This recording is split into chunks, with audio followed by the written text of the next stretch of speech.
Hi, I'm Marka, and I'm the creator of Ultimate Physicality, a program I used to help when I had a very serious spinal cord injury. I've been very lucky that prior to my injury, I had been a professional dancer and had some amazing training on many different levels besides dance, but also anatomy, physiology, and emergency medicine. If you're interested in knowing more about my story, you can go to www.ultimatephysicality.com. You can also find me on Facebook at Ultimate Physicality. Today, I'm playing around with the camera just to give you an idea of what kind of work I actually do. A lot of it is very similar to many other exercise programs that you may know about. However, we do them with a very different focus. Up is mostly about body awareness.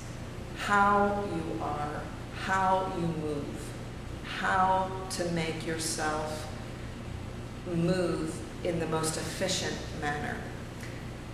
I kind of ask people to think about taking their bodies apart and putting them back together again. We talk about trunk strength as opposed to core strength, because unfortunately when people think about core, they immediately go to the belly. Actually, the core of the body is everything that is not your head, arms, or legs. So in fact, the core is your entire trunk. It's very important to keep in mind that you want to be balanced, not only right and left. You hear people say, square yourself off. You don't want one shoulder sticking out, one shoulder raised. But we also want to make sure that we're balanced front and back, which is why I'm filming this into the mirrors. I will actually turn around and you will have, as you can notice, you have me, you'll have my back, but you'll also have my front in the mirror. So keeping this in mind, we're going to talk about the basic stance for up. Now remember, this is a slow process. Everything should be done almost as if it was in slow motion, so you can concentrate on how you are moving, not just the fact that you are moving. It's very similar to Tai Chi in that respect. So I welcome you to up, my little corner of the world, and my own little rehab session. I hope it helps. I hope you enjoy it, and we'll begin. The first thing to learn about is the stance. You want to make sure that you have a wide leg position to give you a good balance. You want to work on opening and separating the legs from the hips. You want to separate the ribs from the pelvis or hips, and you want to lengthen the neck from the shoulders, and you want to extend the arms out from the back.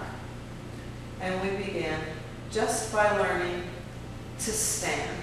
Your legs should be approximately a little wider than hip width apart. You might want to look down and make sure that your feet are even and you're balanced. And you want your weight to be centered on the ball of the foot. Literally, if this is the ball of your foot, that you have your weight mostly here.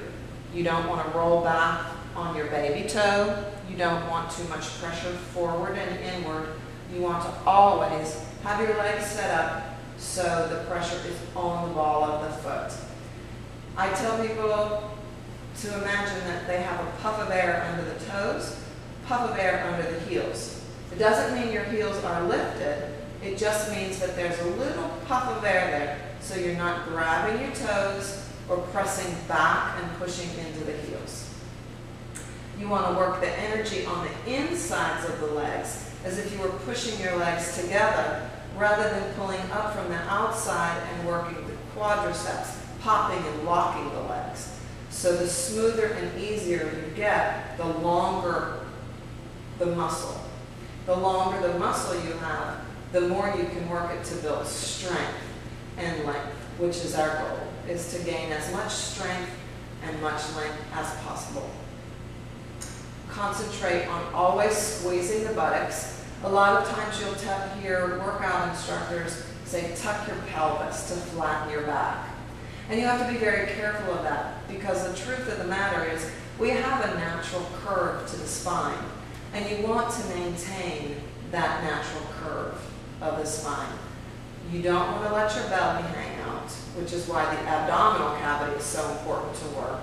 So you want to think about pulling the belly up, squeezing the glutes together, pressing the inner thighs together.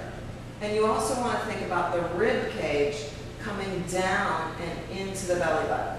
So imagine an X from your one armpit to your hip bone and your other armpit to your hip bone.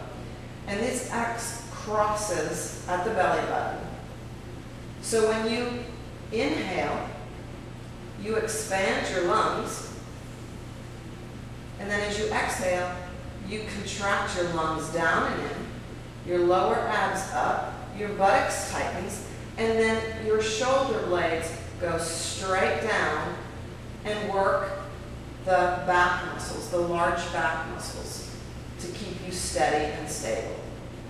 So let's just practice. The very first thing we do is to take a nice deep breath in. Expand the rib cage, and then exhale slowly, as if you had a pinhole in a balloon. The rib cage goes down, the lower abs come up, the glutes tighten, and the lat muscles pull down to hold your back steady.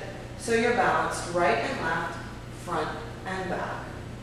Again, inhale and exhale. You're compressing this together. It's as if you're making isometric or isotonic work. Isotonic work is isometric work changing the length of the muscle. So we're going to isotonically work.